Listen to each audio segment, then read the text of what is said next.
देखो calcium carbonate जब HCl से रिएक्ट करता है, ये इक्वेशन गिवन है आपको, इसमें calcium chloride plus CO2 plus water बनता है, ठीक। इसके लिए आपको कैल्शियम कार्बोनेट कितना लेना है, किसके लिए, what mass of calcium carbonate is required to react completely with 25 ml, ठीक है। 25 ml किसका लेना है आपको, 0.75 m HCl। तो यहाँ पे बच्चों देखो आपको HCl की मोलारिटी दे रखा है, HCl का वॉल्यूम दे रखा है, और कैल्शियम कार्बोनेट का मास ग्राम में अमाउंट पूछा है कि कितना आपको रिक्वायरमेंट होगा।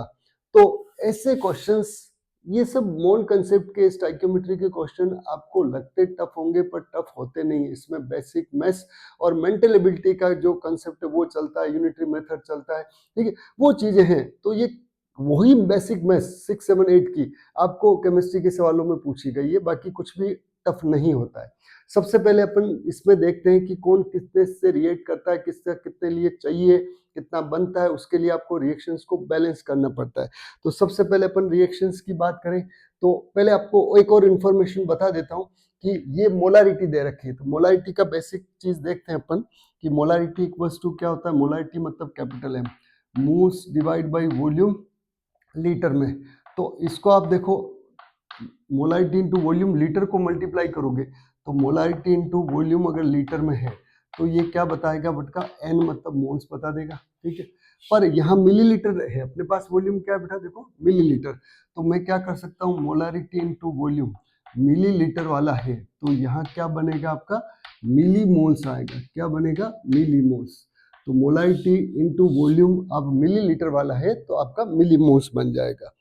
इस फॉर्मूले में अपन वैल्यू रखते हैं। देखो क्या है, मोलारिटी कितनी है आपकी, देखो 25, ठीक है। तो यहाँ रख रहा हूँ देखो, सॉरी 25 ml है, मोलारिटी है देखो 0.75 इंटू कितना ml है 25 ml है। तो ये आपके क्या बन गए देखो, इसमें मिली मोल्स ऑफ HCl, ठीक है।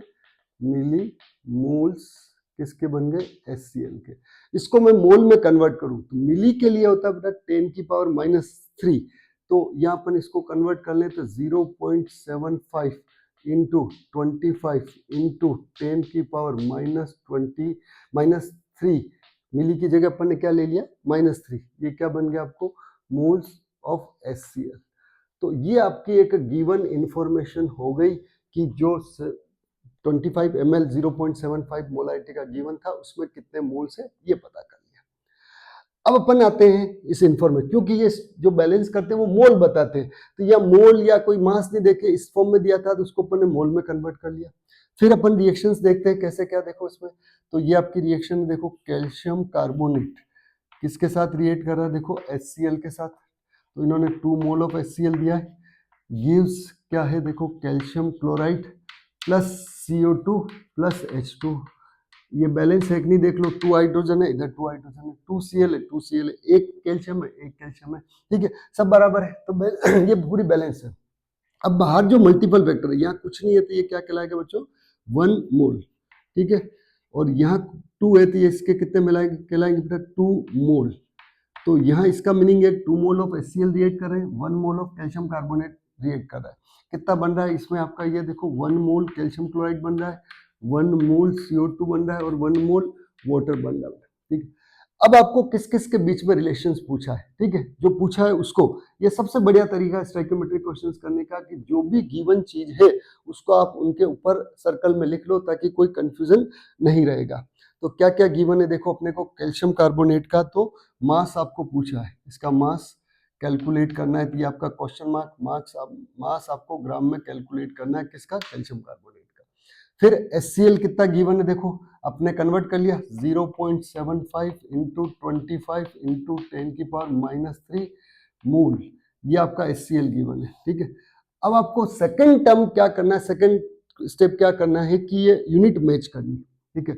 यहाँ देखो मोल है, यहाँ भी मोल है, सेम यूनिट है, तो इसको स्टोइकियोमेट्री को कन्वर्ट करने की जरूरत नहीं। इन मोल को अपन चाहे तो ग्राम में, मोल को चाहे तो वॉल्यूम में, मोल को चाहे तो नंबर में अपन कन्वर्ट कर सकते हैं। जो मोल का मास के साथ रिलेशन वाला फॉर्मूला है, वॉल्यूम के साथ रिलेशन वाला फॉर्मूला है, उससे अपन कन्वर्ट कर सकते हैं। या बता दूं देखो, इसका मास पूछा है तो मोल और मास का जो रिलेशन वाला फॉर्मूला होता है वो कौन सा होता है, वेट इन ग्राम या mass in gram divide by molar mass. आपको बताता जा रहा हूँ कौन कौन से फॉर्मूले। तो इसको अपन कन्वर्ट करते हैं, ठीक है। तो इसका 1 इंटू ये मोल की जगह मोल रख दिया, मोलिकुलर मास। इसका देखें मोलर मास, कैल्शियम का 40, कार्बन का 12, ऑक्सीजन का 16 16 16 3 टाइम। सबको सम करोगे तो कितना आता है 100। तो ये कैल्शियम कार्बोनेट का यह बता देता हूँ, वापस रखो, ये आपका 40 प्लस 12 प्लस 16 16 16 3 टाइम 48, तो ये कितना हो गया 100। तो यहाँ से लिया ये 100, तो कितना आ गया इसका 100 ग्राम, ठीक है, 1 ग्राम हो गया 100। अब आप यहाँ देखो मोल कितना है, ये सब मोल ही चल रहे हैं, तो ये कितना है इसमें, इसको कन्वर्ट नहीं करना तो 2 मोल। तो 2 मोल HCl के लिए आपको कितना चाहिए 100 ग्राम।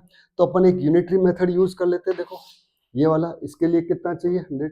तो यहाँ लिख रहा हूँ मैं यूनिटरी मेथड, देखो कि 2 मोल HCl, ठीक है, HCl के लिए कितना चाहिए, देखो इसमें कितना बता रहा है अपने पास, 2 मोल HCl के लिए चाहिए आपको 100 ग्राम, क्या लिख रहा हूँ बेटा, 100 ग्राम कैल्शियम कार्बोनेट।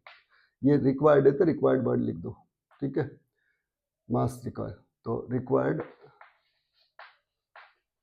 अब 1 के लिए यूनिटरी मेथड में अपन 1 के लिए लिखते हैं, तो 1 मोल HCl के लिए कितना रिक्वायर्ड होगा 100 डिवाइड बाई 2।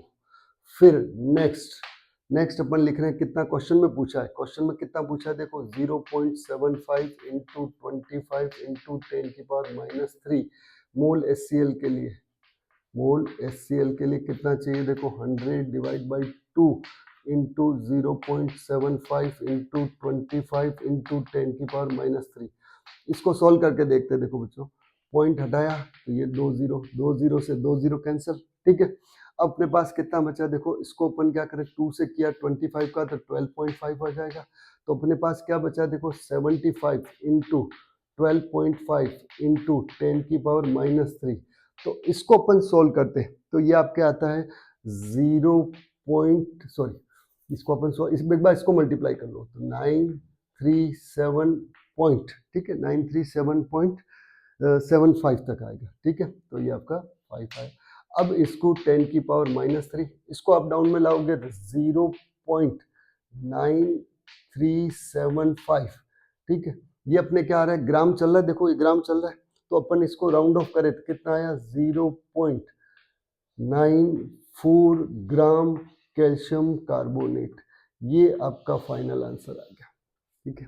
तो हर स्टेप पे बच्चों कैलकुलेट नहीं करना है, जैसे मैंने यहाँ पूरा कैलकुलेट नहीं किया, क्योंकि हो सकता है कोई भी डिजिट आगे कैंसिल हो रही हो। यूनिटरी मेथड में भी 1 के लिए जब भी लिखे केवल डिवाइड करना है, ठीक है। हर स्टेप पे आप कैलकुलेट करते जाओगे तो आपका टाइम भी वेस्ट होगा। हो सकता है कोई आगे इजीली कैंसिल होने वाली डिजिट आपने दूसरी फॉर्म में कन्वर्ट कर दी, तो ये गलती कभी नहीं करनी है। और सबसे मेन बात वापस आपको बता दूं, जो गिवन है उनको ऊपर लिख दो, जो कैलकुलेट करना है उसको क्वेश्चन मार्क लिख लो, और यूनिट की यूनिट मैच करो।